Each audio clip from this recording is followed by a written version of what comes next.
We are live. Thank you for tuning in to Naijha Speaks. I'm Naijha Wright-Brown, your host, and I'm here to help you. So let me help you find your vegan soul through food, people, events, and culture. Ah. Today we're going to learn how to green restaurant and cafes. Vegan Restaurant Month is coming up in August, so welcome Kenzie Bushman of Better Food Foundation. Kenzie Bushman has been serving as the outreach manager at the Better Food Foundation since May of this year. Congratulations, Kenzie.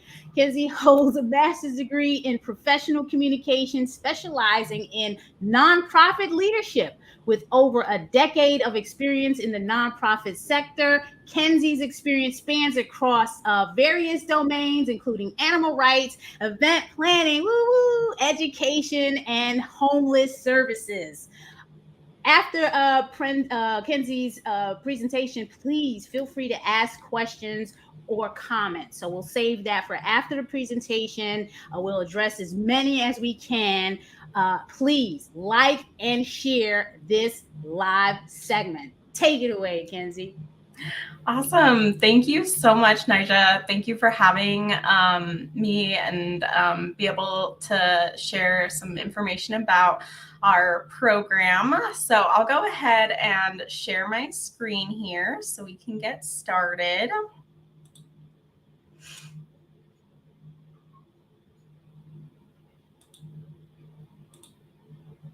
All right. Excellent.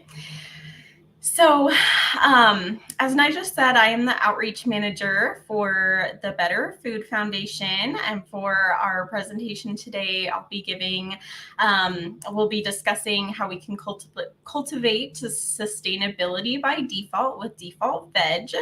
So I've been with BFF for about 2 months, so I am fairly new. So for those questions after, I'll definitely answer those to the best of my abilities. But if for any reason there isn't anything that I can answer for you right this second, I'll get your contact information and be sure to get that answer to you either as soon as possible today. So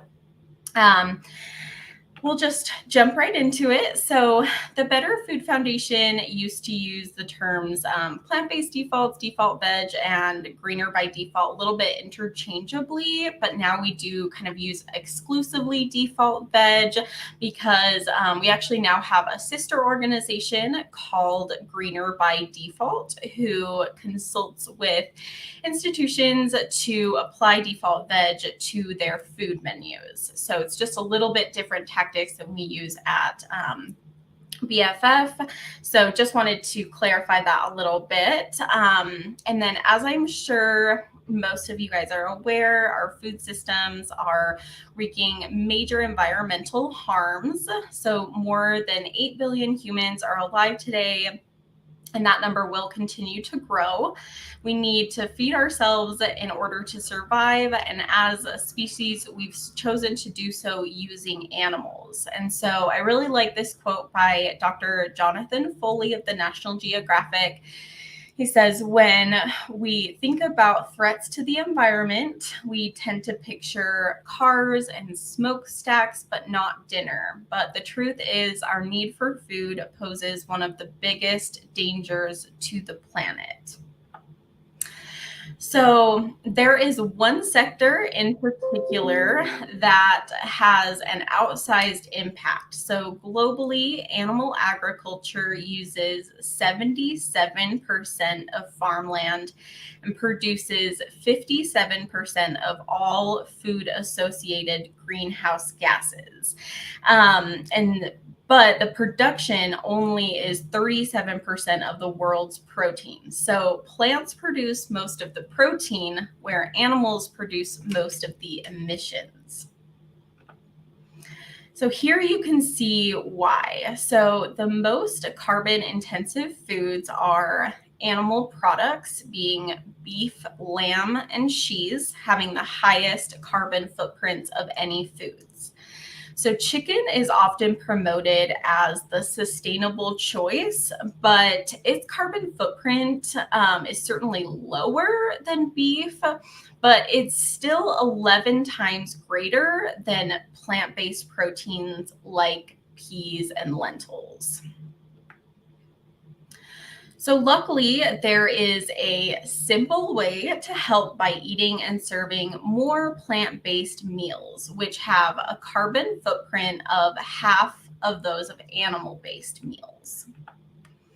So when it comes to reducing carbon footprints, serving more plant-based foods gives us the most bang for our buck. So it has a much bigger impact than other interventions we typically think of, like reducing or eliminating single-use plastic. Though, of course, those are important for other environmental and social reasons.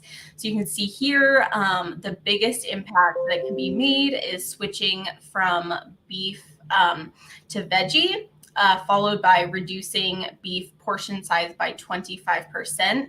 And what we kind of think of as zero waste kind of has no sustainability interventions. So luckily we're headed in the right direction. Plant-based has been a top trend year after year. So over the last 4 years, plant-based menu items have increased 800%. In 2021, 62% of households bought plant-based products.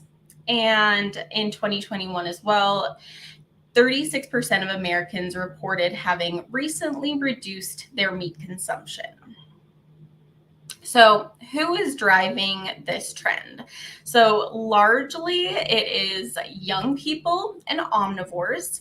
The vast majority of millennials and Gen Zs are already eating plant-based foods at least 1 to 2 times per week and want to be eating even more.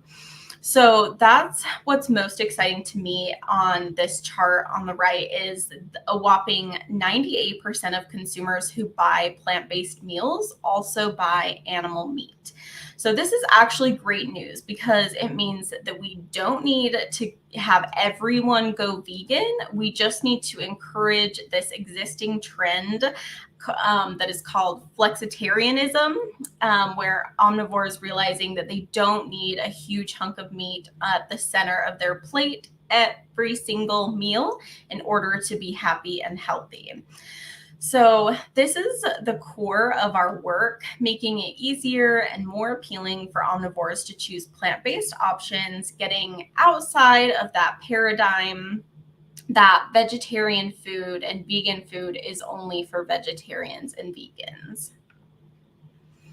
So how do we begin to encourage this shift? So our program was inspired by the book Nudge by Nobel laureate Richard Thaler and Harvard professor Cass Sunstein, in which they examine the profound impacts of defaults and nudges on human behavior. So a default is the option people end up with if they do not make an active choice. So for instance, I'll admit that I still have the same ringtone that my phone came with because I never bothered to go in and change it.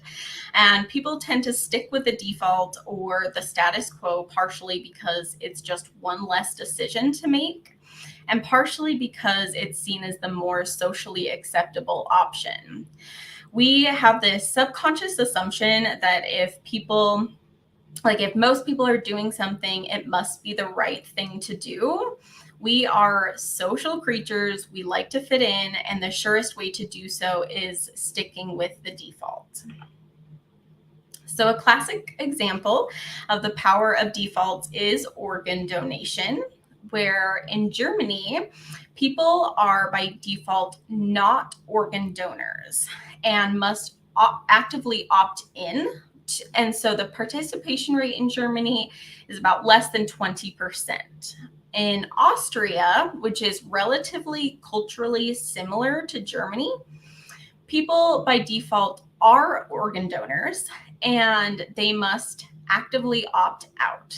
So the participation rate in Austria is over 90%, which means that they are obviously saving many, many more lives by switching to this default. So here's an example that's directly related to sustainability.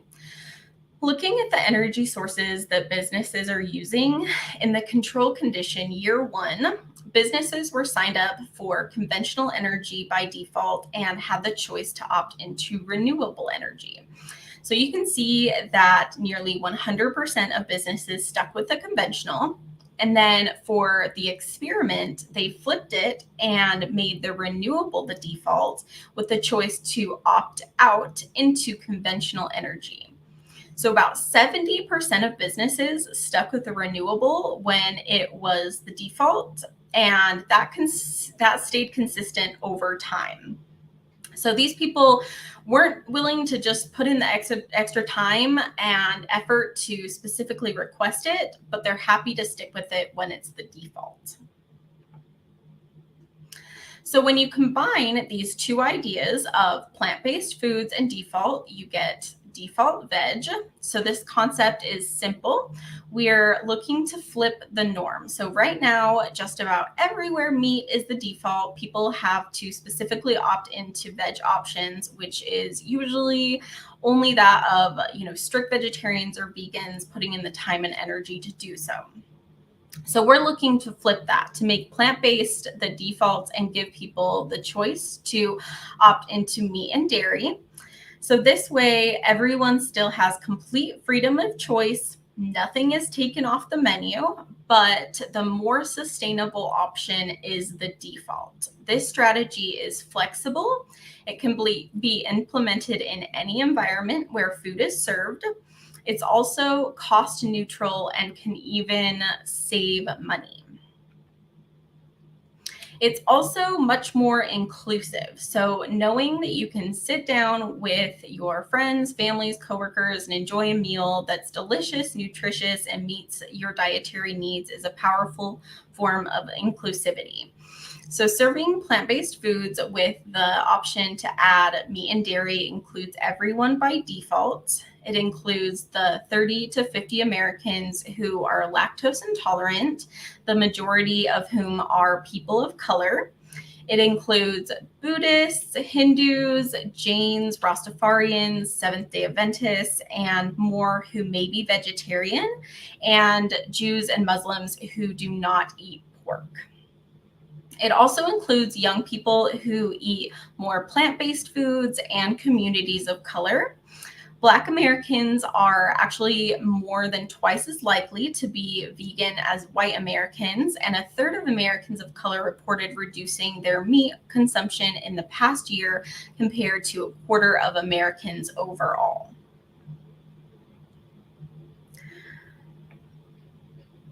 All right. So this is also an extremely effective strategy. So a study conducted at a series of conferences in Denmark looked at the impact of defaults on meal choice. When meat was the default and people could request a vegetarian option, on average, 94% of people stuck with the meat and only 6% requested vegetarian. But when vegetarian was the default and people could request meat, an average of 86% of people stuck with the veg and 13% opted into meat, which is an 80% increase in veg meals served simply by making them the default. So better yet, the attendees had positive feedback about the food. If the menus had been entirely vegetarian, then about 13% of people who went out of their way to request meat likely would have complained and not been satisfied. But because meat was still available, the hardcore carnivores' needs are still being met. And while the vast majority of people are happy to stick with the veg default. So this huge increase in plant-based meals served translates into significant carbon and water savings. So if a company with 1,000 employees that serves lunch every day implemented plant-based defaults over the course of a year, they would save 9 million gallons of water with either no cost or cost savings. In comparison, installing low-flow toilets for a company that size would save 600,000 gallons of water per year with an upfront cost of 15,000. Similarly, plant-based defaults would save 350,000 kilograms of CO2 equivalent with either no cost or cost savings, while a 240 kilowatt solar array would save 275,000 kilograms of CO2 equivalent with an upfront cost of $360,000. So what does this actually look like in practice? So next we'll talk about the different strategies that can be used to implement plant-based defaults in different types of food service settings. So the core concept of this strategy is to make the base of the meal plant-based and give people the choice to opt into meat and dairy. So if people are RSVPing to an event like a conference, it's a clean switch and just state that the meal will be plant-based by default and offer a box to check to request meat. The same way that people would do to request maybe a vegetarian or a gluten-free option. And then if food is served buffet style or family style, then what we would do is have all of the plant-based entrees first and the meat and dairy at the end of the line. That way people will naturally fill up their plates with plant-based options, and then the meat and dairy will be at the end as a garnish rather than the bulk of the meal. And then if people are choosing from a set menu, make the base entirely plant-based and offer meat and dairy as add-ons. This is already very common for restaurants that make like salads and bowls where the base is veg and then you pay an additional $3 to add chicken, for instance. So when it's not possible to make the base entirely plant-based, you can create the perception that plant-based is the default by offering a minimum ratio of 2-to-1 veg to meat options. So in a recent study found that 3 out of 4 options are meat-based. Only about 12% of people will choose the veg option. This is because when there's only one veg option, omnivores perceive it as the veg option being for vegetarians. So if I'm not a vegetarian, I might think, oh, that's not for me. And it can be even altruistic. At many companies, the veg option runs out, so the vegetarians go hungry. Because if an omnivore takes a veg meal, that's one less for the vegetarian. Whereas when there are several veg options, suddenly it becomes about whether I want, let's say, a black bean enchilada, chickpea curry, or pasta primavera, whatever I'm like feeling that day, as opposed to if I identify as being a meat eater or a vegetarian. So subtle substitutes are another easy and effective strategy. So serve plant-based condiments, milks, desserts, and breads by default. So this is inclusive because it meets the needs of those with allergies, dietary restrictions, and those who otherwise would be left without creamer for their coffee. Trying to make a lettuce wrap out of, someone who really wants a sandwich. It's also indistinguishable. So nowadays the products are so good that people won't even realize the difference. We worked with one university who's trialing a vegan brownie and found that in blind taste tests, the students actually preferred the taste of the vegan brownie. Plus it was much cheaper to make and had a lower carbon and water footprint, and more students were able to eat it.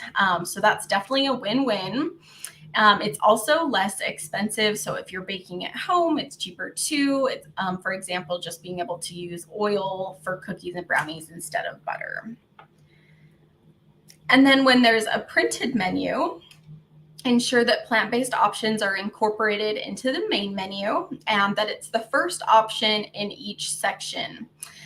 So this simple change can increase selection of plant-based items by 56%. And that's because if I'm an omnivore looking at the menu on the right, I can see that the vegetarian section and think, oh, that's only for vegetarians, so I'll just stick with the normal menu. And I don't even look to see if the options in the vegetarian menu sound good. But when they're incorporated into the main menu and listed first at a glance, looking at the risotto primavera, it catches my eye, sounds delicious, I'll order that, maybe not even noticing that it is, in fact, a vegetarian meal. So another impactful strategy is labeling foods with names that are focused on taste, texture, and provenance. So rather than vegetarian, vegan, meatless, healthy, low fat, things like that, some people think that vegan meals means it's going to be less delicious or less filling, and others think that it's just for vegans. So if I'm not a vegan, it's not for me. We actually worked with a software company that after seeing this presentation, they changed an item on their menu. So they initially had it as a vegetarian hummus wrap, and they changed it to a roasted red pepper, avocado, and hummus wrap, and sales immediately increased. So another way to think of this is imagine that you looked at a menu and saw a celiac bowl. You might not order that unless you have celiac disease or are gluten-free. But if you saw a Thai peanut rice noodle bowl, you might order that because it sounds delicious and not even realize that it is in fact gluten-free. Same goes for vegetarian and vegan.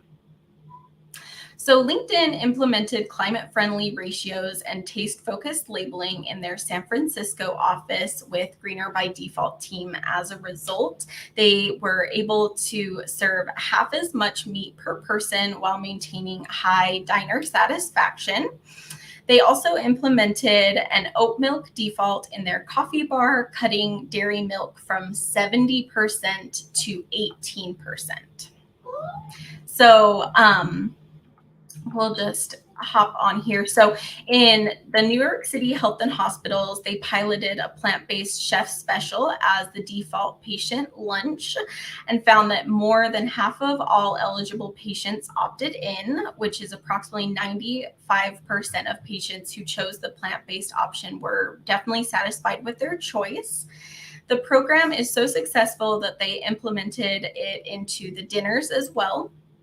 So if an average city follows in New York City's footsteps by serving plant-based meals by default, they can expect to cut its food-related emissions by 40% and water footprint by 24%. So a city serving 1 million meals per year could save the equivalent emissions of driving a passenger car over 1 million miles and the equivalent water of 4 million showers. So this approach can work in any food setting.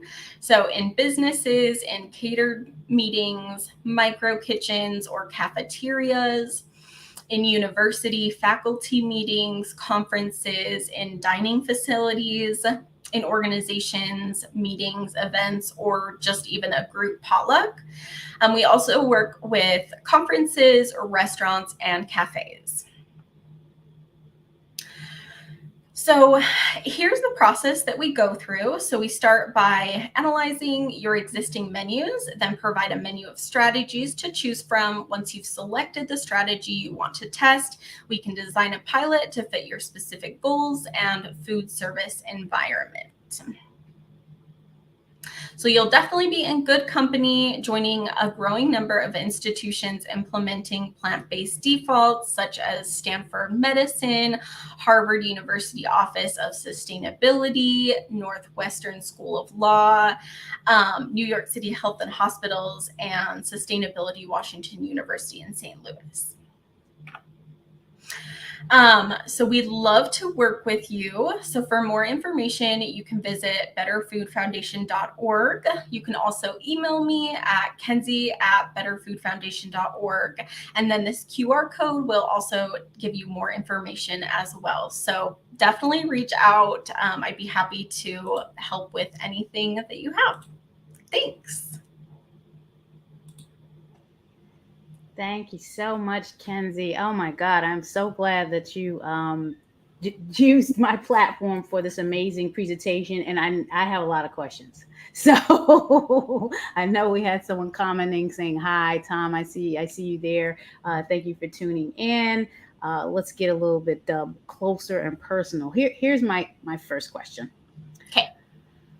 With such supportive data on the DefaultVeg initiative, what is the reason or excuse from some institutions not wanting to default to veg? I know working in the Maryland Vegan Restaurant Month space in the celebration, sometimes, and we do this twice a year, sometimes we hear chefs, they just hate it. They hate to hear about me. They hate to cook vegan. They've been taught this meat heavy culinary training. Like what's going on out there? I'd love to hear. You know, the biggest thing that I've really seen is just that hurdle of change. I think that no one really likes to change. You know, they want to stick with what they are already doing.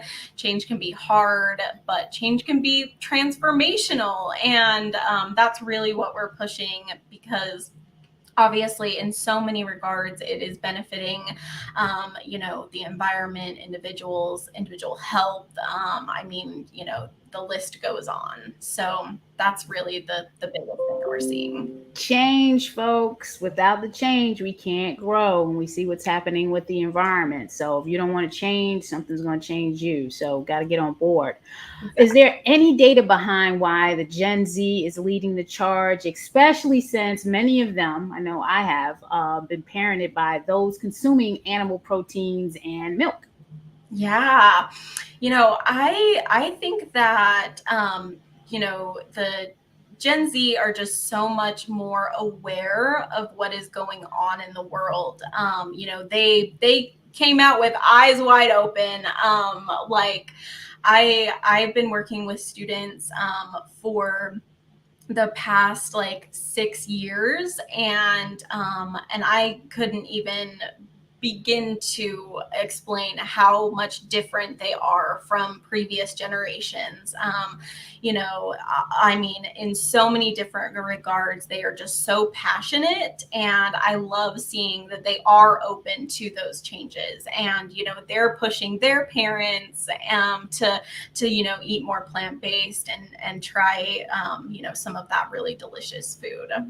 Yeah, I know I'm pushing my mom, and she's doing very well in the plant-based space. And we have an 11-year-old daughter that's been vegan since she was born. So she's really good at selecting the food she wants to eat and asking the appropriate questions to make sure if the items she's consuming are vegan. And we're just so happy. She hates sweets, so she's definitely not a sweet tooth. Lactose intolerance and defaulting to plant-based milk initiatives. Can you talk about what you're doing to help cafes with that? Do you have an initiative that you're pushing? Yeah.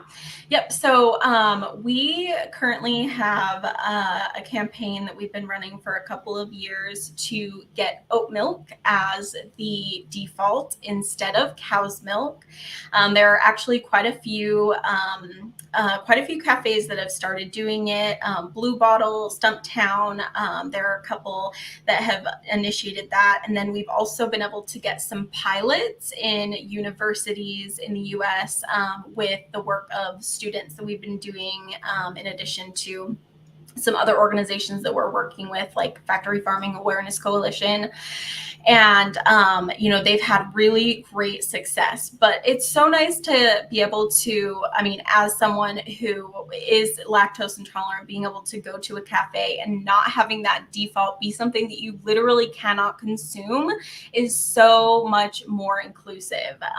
And so, yeah, we definitely are really pushing that. We were working with a lot of different cafes, and hopefully, with opportunities like this, the word is going to get out more, and we can get more people on board with oat milk being the default. Yes, and some of these hotels, because staying at the hotels and not finding even just soy milk, and I'm a fan of oat milk, so I'm so happy oat milk is out there, but just finding one option at hotels that are charging, whatever they're charging per night. Some of them, these high-end hotels, they need to do a better job in that area, because in this day and age, you should at least have silk, something. Yep. So appreciate that. Where do we go from here? What should I or could I be doing more to push the needle? And thank you again, Better Food Foundation, DefaultVeg. They are the presenting sponsor for Maryland Vegan Restaurant Month. Okay, so go to mdveganeats.com to find out more about that. And Better Food Foundation is the presenting sponsor of this year's Vegan Soul Fest, August 19th and the 20th. You want to go to vegansoulfest.com to find out more about that. They have an amazing installation where they're going to be highlighting folks that are flipping food norms. So you're not going to want to miss it. But what do I need to be doing? And Naijha Speaks, Black Veg Society, what should we be doing? Yeah, so we have a ton of resources on our website. So definitely check us out at thebetterfoodfoundation.org. And definitely let us know, if there is anything that you have questions on. I would love to work with you about getting, some oat milk defaults in your local cafes. We can send you form letters to reach out to cafe managers. We can, give you like one-page data that we can, like literature that you can give to the cafes. We have a lot of resources to be able to help individuals get active in their community, trying to basically push this default veg program even further. I appreciate that. Definitely want to connect with the organization.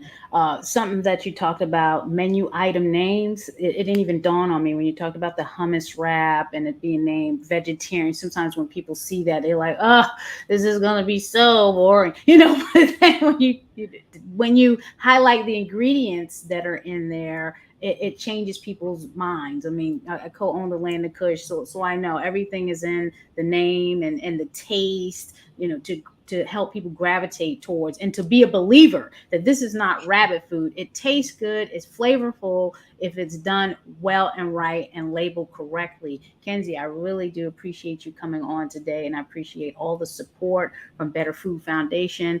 Is there anything else, that you wanted to say? You're a co-host, take it over. Please, for those of you attending Soulfest, please come and stop by the Better Food Foundation booth. We're going to have a lot of really fun things going on. We'll be launching our Flip It, which is our new program. We'd love to share some information with you. And yeah, don't hesitate to reach out. I'd love to hear from you guys. Everyone, please like, share. Talk to your favorite if you are a vegan, vegetarian, flexitarian, or reducitarian, any Aryan in the food space that wants more plant-based options on the menu, you need to have your favorite cafe 100% vegan. They got it. If it's veg friendly and they need to be a little bit more veg friendly, please have them work with Default Veg over at the Better Food Foundation. Go to betterfoodfoundation.org. Trust me, you are going to love it. It's not that complicated, folks. Okay? Default to veg. Yes. And on that note, make sure you're out in Maryland in August. Join us at the launch party. Go to mdveganeast.com for all the information. And please get your tickets for Vegan Soul Fest. They are selling fast. vegansoulfest.com. Hey, Tom. Yes, more segments. Bring her back. Tom says, please bring her back. Absolutely. We're going to bring her back, Tom. Thanks for tuning in. Max, you are so excited for Vegan Soul Fest. Awesome. Make sure that you stop by Better Food Foundation's tent because they're going to be taking over the place. Okay. Well, be safe, and drink water. It's hot out there, y'all. Have a good one. Bye.